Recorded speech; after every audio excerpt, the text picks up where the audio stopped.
every day. You need to decide which land you have to buy. If to go about the deal or not go, you have to take a chance. I believe only in odds, don't believe in luck. If it's a good odds, you go for it. If not, you pass it. I believe that poker player is also a businessman. Solid. Because I'm a good businessman, so I'm a good poker player. If you have it, you have it. If not, you cannot buy it and you cannot learn it. I like to risk big to win big. I'm all in. Everything in the life is a risk. If you don't risk, you cannot earn money. I would be upset if you don't take the first place.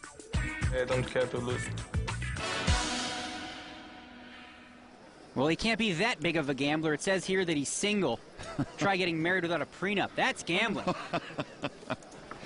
And back to the action. Blinds are 6 and 12,000. Action on Sid Kim with Queen Jack of clubs. It's a nice looking hand here, short-handed. Based on the way Sid Kim's been playing so far, you expect a raise. And he makes it 60,000. Michel St. Pierre with King 10 offsuit. Well, he's very short on chips. King 10 looks like a decent hand, maybe to gamble with. And he does move all his chips in once again. He's all in for his tournament life. Well, Sid Kim put in 60,000 already, so it can't be much more for him to call. And we can't see Ziv Bakar's cards over his stack, but he folds anyway. 6,000 more. It's only going to be a few more thousand, it looks like, for Kim to call with his Queen Jack suited. You got me, I think. Well, he says, you got me, you think, but it's a very close race, as you see. And Sid Kim calls, so Michel St. Pierre is all in for his tournament life. A little bit surprised to have the best hand there. You're always excited when you make a risky play and you're not in bad shape. King or nothing for you. Now he's sounding a little bit greedy. Just put 3 kings up there, give me 4 of a kind. Don't have to think about anything. Trust the poker player, and here we go. It is a 7, a 4, a deuce. Okay, that flop hits nobody. St. Pierre still in the lead with his King 10 high. Kim needing a queen or a jack. St. Pierre asking for a club, because that couldn't pair Kim since he has 2 clubs. Turn is an 8 of hearts. Great card for St. Pierre here. It doesn't pair him, but it's a heart. So now Kim needs to catch a queen or a jack. That's not a heart. Can he survive one more card? If not, he will be out of this tournament. Still begging for a club. And the river. A jack of diamonds. And Sid Kim catches his jack and eliminates Michel St. Pierre. Once again, lucky Kim there. St. Pierre 1 card away. That was so torturous. Michel St. Pierre is eliminated in 4th place, earning just under 35,000 US dollars. And Sid Kim gets lucky once again, adding even more chips to an impressive chip stack. Action continues here at the final table, and there is the coveted trophy that everyone is playing for. Blinds are now at 6 and 12,000, and Sid Kim looks down at a Queen 5 offsuit. Not going to play that hand. And Ziv Bakar, we cannot see his hand. Well, he's back to playing sneak a peek. But he's raising with it to 40,000. Must be good then. Well, frankly, he hasn't shown to raise with any weekend, so my guess is that he's got something pretty good. And Joseph Berek has 6-8 of spades. Well, he's in the big blind, but for this particular hand, he has position. He would act last on every street because Bakar raised from the small blind. And Berek makes the call, so we will see a flop. And we don't know what Ziv Bakar's cards are. Phantom hand versus 8-6 of spades. My guess is he's got 8-6 beat. This should be interesting. The flop is ace, ace, 9, 2 spades. Well, this gives Berek a flush draw, and it gives Bakar who knows what. Whatever it is, he likes it. He's betting. Well, he's betting a small amount. He did raise before the flop, and so he's going to continue to bet on this flop for sure. I'm all in. Wow. Wow, Joseph Berek, no nonsense. I call. Whoa, and the call. Ziv Bakar. There's an ace for sure. Well, he rolls over ace-king. If he can call that fast, he had to have an ace, but not only did he just have an ace, he has ace-king. Spade. He also has the king of spades, which could end up being an important card. So Berek wants 1 spade, but definitely not 2. Spade it up. Any spade, 2 a spade. Spade it up. David Saab is begging for a spade. Ziv Bakar's cheerleading section hoping his hand holds up. Otherwise, he's out of here in 3rd place. One's lucky. Any spade.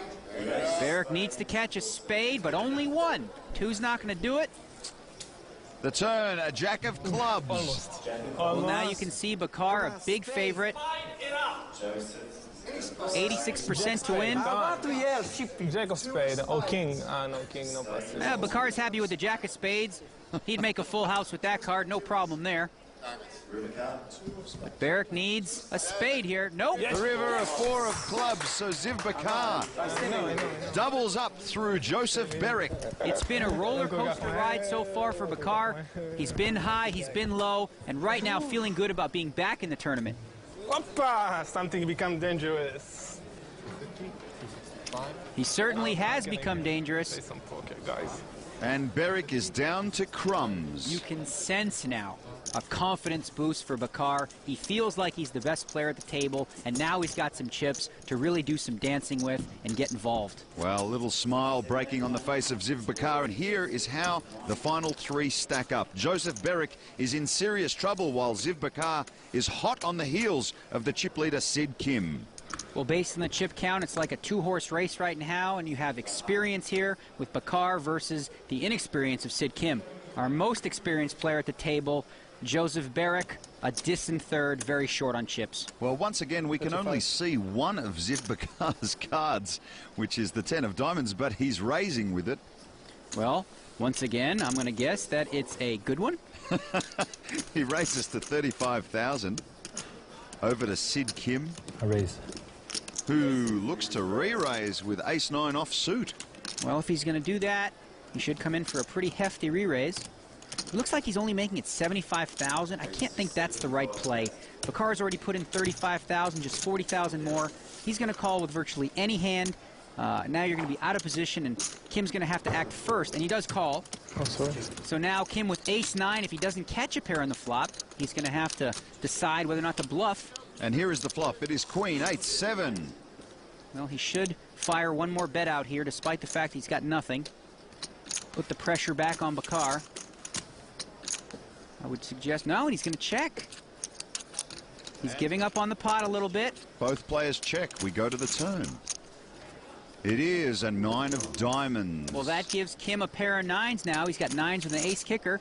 Bakar has the 10 of diamonds, which could go with the board. Of course, we don't know for sure. Well, after checking the flop, it looks like Sid Kim's going to bet 100,000. 100,000. All in. All in. Wow. Quickly. Well, whatever Ziv Bakar has, he likes it enough to move all his chips in. Well, this could mean he has a hand like 10-Jack, which would make the nuts straight, but we see that he has the 10 of diamonds, so he might have a hand like King 10 of diamonds. He could even have a pair of pocket 10s and feel like, you know what? Looking at him, he looks like he's bluffing to me. I'm going to take him off 10-Jack. He looks a little bit stiff.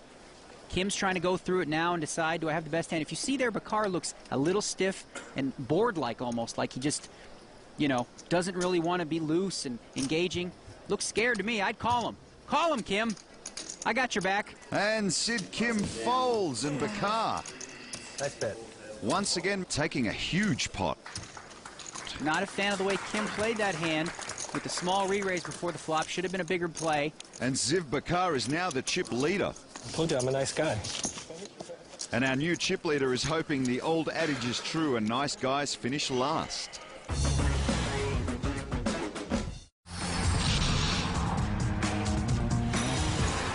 Welcome back inside the Sheraton Grand Walker Hill Hotel and Casino. 3 players remain. Joseph Barrick is the only professional poker player left, a businessman before turning pro. Sid Kim is a radio host and teacher, and Ziv Bakar owns a real estate company. Most poker players have had a real job at some point, and that's the subject of this edition of Offsuit. I'm a teacher. I was a bricklayer. I am a qualified chiropractor. I was a professional StarCraft player. I was a medical doctor. My specialty was nutrition.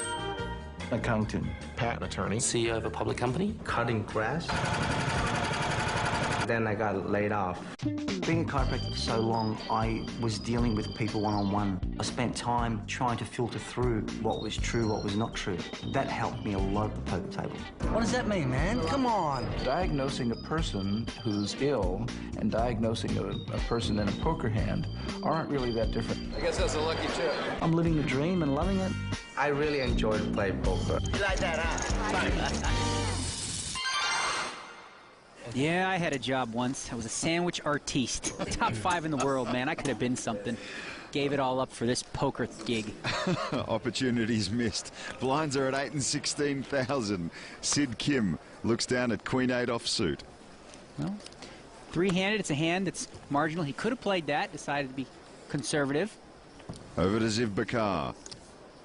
Picks up Queen 10 offsuit. He wants to see a flop, and he's just calling, not putting pressure on Barrick, who's got the ace in the big blind, and short chips. He may decide this is it. I'm all in. And he is. Wow, and Joseph Barrick moves all in. It's going to be a total of 105,000. Bakar already has 8,000 in. Okay. And he calls, so